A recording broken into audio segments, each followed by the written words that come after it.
So far, we've talked about the preliminary steps to take before settling an estate. So again, notifying the government, organizing the funeral, checking for a will, and then making sure the will can be used. So probating it, or just simply finding the most recent one.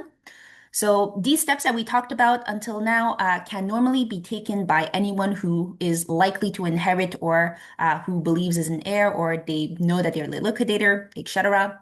But when all of these actions have been taken and we know who might inherit it, what do we do next? So we must settle and close the estate. In legal terms, this is referred to as liquidating the estate. And this is the topic of this third part of the workshop, the steps in settling the estate. So it is the liquidator who will handle the liquidation of the estate. And in the meantime, during the liquidation, the people who are entitled to inherit simply have to wait. So how do we know who the liquidator is? As we mentioned, either the liquidator is named in the will, or if they are not named in the will, or if there is simply no will, they are named by the heirs. So we'll now look at the different steps to liquidating an estate in order. So again, a lawyer or a notary can also help you every step of the way by completing some or even all of these different tasks for the liquidator. So the first thing you want to do is open a bank account for the estate. So the deceased's accounts are blocked when the financial institution learns of their death. An account must be opened really for the estate specifically. So it's really in this separate account that the liquidator will transfer the deceased's money, and it's through this account that debts will be paid, money will come out. So after you've opened a bank account for the estate, you also want to make an inventory of the estate. So the inventory is a kind of balance sheet of the estate. So making it is an important step to identify what exactly is in the estate and put everything in writing, following some formalities as well, just to make sure that all the steps are followed, that we know exactly who is owed what or who owes what to the deceased, what they have in their estate. So important step there. Next, recover what is owed to the deceased. So once you've made that list of debts, of assets, etc., you do want to recover what is owed. So for example, a last salary that was owed that might not have been paid, or amount loaned by the deceased to be reimbursed, or again, overpayments of insurance premiums, etc. So there are a lot of different things here that can happen. You also want to pay the debts and get tax certificates. So if there is definitely more money than debts in the estate, and you know that for a fact, the liquidator can start paying the debts immediately. So debts include, for example, income taxes, mortgages, credit cards, TV, phone, and internet subscriptions, pension plan, overpayments, etc. And then, in some cases, some of the deceased's property must be sold to pay off the debts. And the other thing that was mentioned in this step is the tax certificates. So tax certificates are documents confirming that the deceased no longer owes money to tax authorities. So the CRA or Revenu Québec. If the liquidator doesn't get these before distributing the money and other property to the heirs, they might actually need to pay what is owed to the tax authority out of their own pocket. So important step here for the liquidator to take care of. Once you've done these steps, so you've made an inventory, you recovered what was owed, and you paid the debts and got the tax certificates, you do want to get the heirs' approval on the actions taken. So before closing the estate or finalizing the liquidation, the liquidator must get the heirs' approval of the actions taken thus far to settle the estate. Otherwise, again, the liquidator could be found liable for any mistakes they made. So make sure the heirs go through a list of what you did, and then if they approved it, then you are safe. And finally, distribute the remaining money and property to the heirs. So it's really only after getting the heirs' approval that the liquidator can safely distribute the remaining money and property. So, for example, if the deceased owned a house, condo, or other real estate, the transfer of the real estate could be done at this point, and it would. In this specific case of house, condo, or other real estate, the transfer does need to be done through a document before a notary, which is called a declaration of transmission. Just a little additional fact there. This is Again, very quickly explained, but these are the main steps in liquidating an estate. Again, we do have a full guide, paper guide, explaining these steps a little more in detail. The link will be shared with you all after the workshop. Before we move on to our last question period, because I did see a couple questions go in, I do want to go through frequently asked questions, which is our part 4, just because it might answer some of the questions that are in the chat. So again, frequently asked questions, and we're going to go by scenarios and questions. So here is your first scenario and question. Michael is confused. When his friend's father passed away, his family just transferred his accounts. Why are there so many steps now in this workshop that we're talking about? It's important to go through all these steps just because, again, it gives protections to different people. So here, the heirs can, if they all agree, technically settle the estate without following the rules we just talked about, all those steps, but not following all the steps can have serious implications. So the heirs might have to pay all the debts of the estate, even if that means paying more than what they actually inherited. So they might have to pay some of these debts with their own money. So in the previous scenario, Michael and Lisa on the left here are the heirs of George, their father, on the right side of the screen. So let's imagine that George only had a bank account with $10,000. So that's everything that he's left with after paying some of the debts that we know of. And so you didn't make an inventory. All we know is that all the children know is that, oh, well, there's this bank account with $10,000 in it. So if Michael, his son, as liquidator, decides to transfer half of the money in his account and the other half to his sister's account with no further actions, again, not making that inventory, not making sure all the other steps that we'll look at, then Michael and Lisa are taking the risk of having to pay all of George's debts out of their own pockets. So an example here, let's say that they discover a year after that George had credit card debt. So he had credit cards with an outstanding balance of $30,000. Then Lisa and Michael will each have to pay $10,000 out of pocket in addition to reimbursing the $5,000 they each received to clear George's debts. So if they don't go through all those steps, making that inventory, getting it signed, getting it approved, etc., then they could face these types of consequences.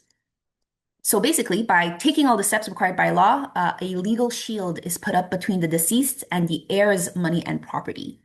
So if an unexpected debt is discovered, the creditor, so the person or company who's owed money, can only recover the money on what the heirs actually inherited rather than the heir's own property and money. So the balance of the debt is essentially lost for the creditor. So it's the creditor that bears that loss and not the heirs. So in the scenario, if all the steps are completed, there is a legal shield. So for example, here, they inherited the 5,000 each. If a year later we see that there's debt, then it's really only the $5,000 that will go back to paying the debt. So the debt will be down to 20,000, but that 20,000 will be lost instead of being paid back by the heirs.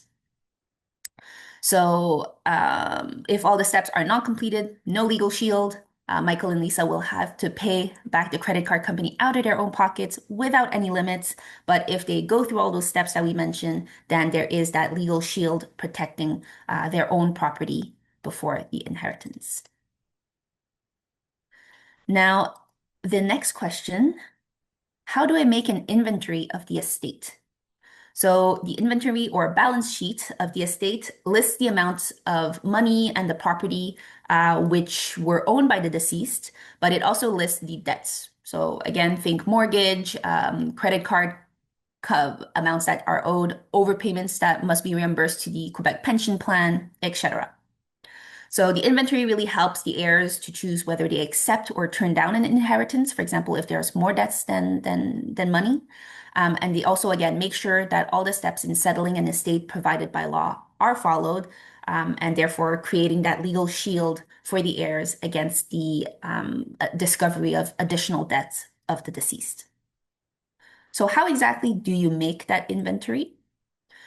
Well, the first thing you want to do, if the deceased was married or in a parental union, is really make those calculations first. So the calculations help determine if the spouse or the parental union partner has a right to money based on the marriage or parental union. So these calculations must be done before determining if the spouse or partner or other heirs can inherit anything. And these calculations are often complex. So it is good, if possible, to get help doing these calculations. And when filling out the inventory, the share that does go to the married spouse or the parental union partner is noted down as if it were a debt of the estate. So it is paid first before anything else goes to the heirs. So once the liquidator is done making the list of assets and liabilities, so debts, the liquidator must sign it while following specific formalities. So you have to sign it before a notary and two witnesses. And then you also have to publish a notice in the register of personal and movable real rights. So that's a specific register where all these different inventories are listed just so that, creditors, people who are owed monies, companies, might be able to look and make sure that, oh, well, did this person that owes me money, have they passed away? Do they have money to pay me? So this is just to make sure that this information is available to those people. The liquidator also has to publish a notice in a newspaper where the person used to live to notify the public that the inventory was made. And then they have to also share the inventory with the people who have the right to an inheritance so that they can determine whether they accept the inheritance or they refuse the inheritance. And again, lots of steps, very complicated. So the liquidator can get the help from a lawyer or notary for all of this. And then our last scenario before we move on to the question period. George had more debts than property. Can the family turn down the inheritance? So imagine that at the time of his death, George had a $30,000 credit card debt his loved ones were unaware of. He did not own a house or a car, hardly had any money in his bank account, no life insurance, and only had, furniture that he was in his house of negligible value. So can his family just simply turn down the inheritance? The answer is yes. So you can turn down an inheritance, but this refusal must be in a document made by a notary, so a notarial act. Or if it's not made by a notary, it does have to be confirmed in a court decision. So this is a slightly rarer scenario, but it is possible to get a court decision instead to confirm the refusal. The timeframes here are critical. So you can refuse an inheritance within 60 days of completing the inventory, or if no inventory was made, within 6 months of the death. Following that, you are assumed to have accepted the inheritance, including the debts, if ever, there are more debts than assets. It's also important to note that, once you've accepted inheritance, it's not possible to change your mind and refuse it. And this is important to know just because a lot of the times people do actions that legally mean that they accept an inheritance, but they don't actually realize that just by doing certain actions, they're accepting the inheritance. So there is no specific formality to to accept an inheritance. So simple actions can count as accepting. For example, using the deceased's car, driving it, putting it in your name, moving their furniture into your own living room, transferring some money from their account to yours. All of these count as accepting the inheritance, even if you're not writing it down, even if you're not saying it to a notary, for example. All these simple actions can count as as accepting an inheritance. So, yet again, lots of information. I'm sure you have lots of questions. So we are now at our question period. Julianne, thank you ever so much. And yes, the questions have been coming in fast and furious, and there on the screen are some very important links to valuable resources. So people may want to quickly take a picture of them or write them down. So, Kate, I'm going to turn this lovely task over to you. Yeah, I'm trying to keep track. There's a lot coming in. I'll start at the top. Um, when liquidating an estate, if you have a joint bank account, is that frozen as well? So the answer is yes. So a joint bank account will also be frozen after someone's death. So that's why it might be a good idea to just also have your own bank account, even if you do have a joint bank account with some money that you can use and access directly after someone's death. Does the liquidator have to sell all the assets before transferring to their heirs? Not necessarily, so you don't sell all the assets. Sometimes some of the transfers to the heirs are actual goods and not just money, right? So it is possible to not sell everything. And for example, for smaller sentimental goods, some heirs might just want to inherit certain things as well. They might want to get a claim on certain sentimental things before getting, say, money instead. So you don't have to sell absolutely everything. You mainly sell if you don't have enough money to settle the debts. So that's when you would need to sell, but otherwise there's no need to sell everything. And are assets received from an estate settlement tax-free for the heirs? No, so it is taxable. Please confirm the inventory listing must be signed before a notary and two witnesses. Also, how many days does it need to be published in the newspaper? So it is signed before a notary and two witnesses. So yes, I confirm that. Regarding the publishing in the newspaper, I believe it's just you publish it once. So if it's a print publication, then you don't need to make sure it's published several days in a row or whatnot. As long as it is published, you're okay. Is a clearance certificate needed from both CRA and Revenue Quebec? And if so, at what point is it filed? So yeah, you do need a certificate from both the CRA and Revenue Quebec. Well, generally it's after you do that last last income tax declaration. The government will be able to tell you, okay, everything's paid now. We've gone through the last year of the deceased's income. So they'll just send you the certificate afterwards. And if someone agreed to be a liquidator and then changes their mind when the person dies, are they legally bound and or responsible to find a replacement? So if the person was named in a will, sometimes in the will there will be other people named to replace the liquidator if ever the liquidator refuses the charge, which is possible. So you're allowed to refuse your role as liquidator. The only time you're not allowed to refuse is if you are named in the will and you are the only heir legally. In the legal succession, you're the only person available. There's no other loved ones. Then you do have to accept the charge, but you can always hire a lawyer, notary, accountant to help you with all the tasks. And all you would need to do essentially is sign to confirm that you agree with what they did. Otherwise, if there is no will, it is possible to name someone else. So all the heirs would need to agree on one person to name as liquidator. Again, it can be one of them, or it can be a professional, or it can be someone else that's not a professional as well. So there are different ways that you can deal with refusing the role of liquidator. And is it legal for liquidators to pay amounts due, such as house insurance taxes from their personal accounts, and then ask to be reimbursed from the estate account until the home is sold?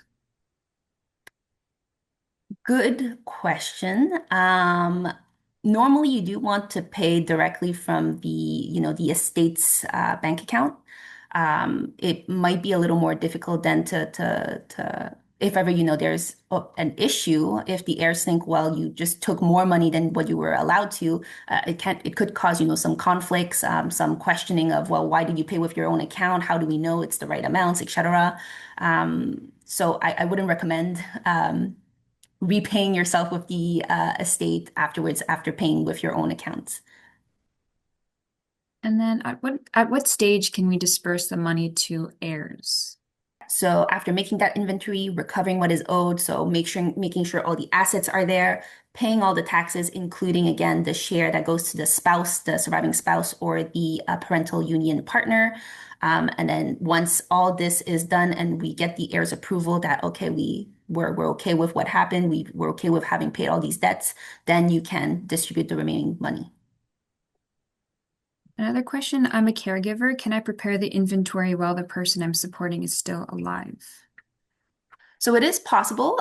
So if you know that you're the likely liquidator, for example, because you are the caregiver, they trust you, they've told you maybe, or you're the only person around them that is still around, then it is possible. It might even help to prepare a list of what your loved one owns and what they're entitled to with them while they're still alive. So instead of having to dig through all their things, being like, well, where did they have a bank account? Where did you have investments?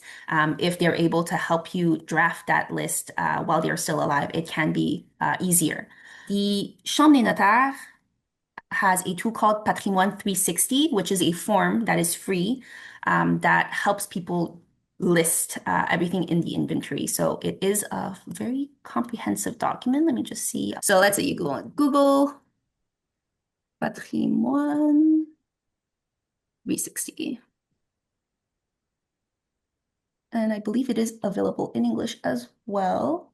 There we go. So I'm gonna put this in the chat. But yeah, this is really a complete form, completely for free in English as well. There's a short version if ever there are less assets, less investment debts, etc. It's a less complicated estate. Otherwise, there's a full version with an optional appendix for additional information. So great place to for a first idea of how to draft an inventory. And what happens if all named liquidators in the will are deceased and young children are involved? Who assumes the role of liquidator? Mhm. Um, So if all the liquidators are deceased, there might still be other heirs, legal heirs, or heirs in the will. So again, as we saw, when there is no liquidator named in the estate, in the will, or in this case, all the liquidators have refused a charge or can't act, then in this case, the heirs can determine who they would name as a liquidator together. So it doesn't, again, have to be the liquidator that was named in a will. It can be someone else. It can be one of the heirs. It can be another person that is not an heir, or it can even be a professional. Okay. And can a liquidator engage a trust company to handle the finances until the estate is cleared for distribution? Yeah, I don't see why not. There aren't any rules regarding, getting the help of professionals in doing what you need to do. So if the liquidator believes that it is required because there's a lot of assets and they're not quite sure how to best handle these, then it is possible to get services of professionals.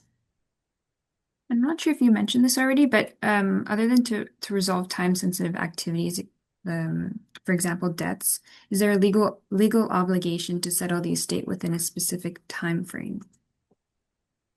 Yes, there was a time frame to refuse an inheritance. Yeah, so that's either 60 days of completing the inventory, or if no inventory is made, 6 months of the death to refuse um, and to turn Okay. down an inheritance. What professional can help us get the tax certificates? Is it an accountant or a notary? Yeah, so an accountant could do that. Yes, absolutely. Notary, I mean, you could tell the notary to act essentially as liquidator, but they'd probably refer you to an accountant or get the help of an accountant themselves. So yeah, I'd say the best professional here is the accountant for anything tax related. And what happens if there are no more heirs alive? So if there is, let's say, no children, no surviving spouse, no father, mother, siblings, or their representatives as well, so their children, no nephews, nieces, to the eighth degree. So the heirs are all the way to the eighth degree. And when we say eighth degree, it's a little complicated to calculate. So in short, let's say your sibling is to the second degree because we will go back to your parents before going back down to them. So they're your heirs to the second degree in this case.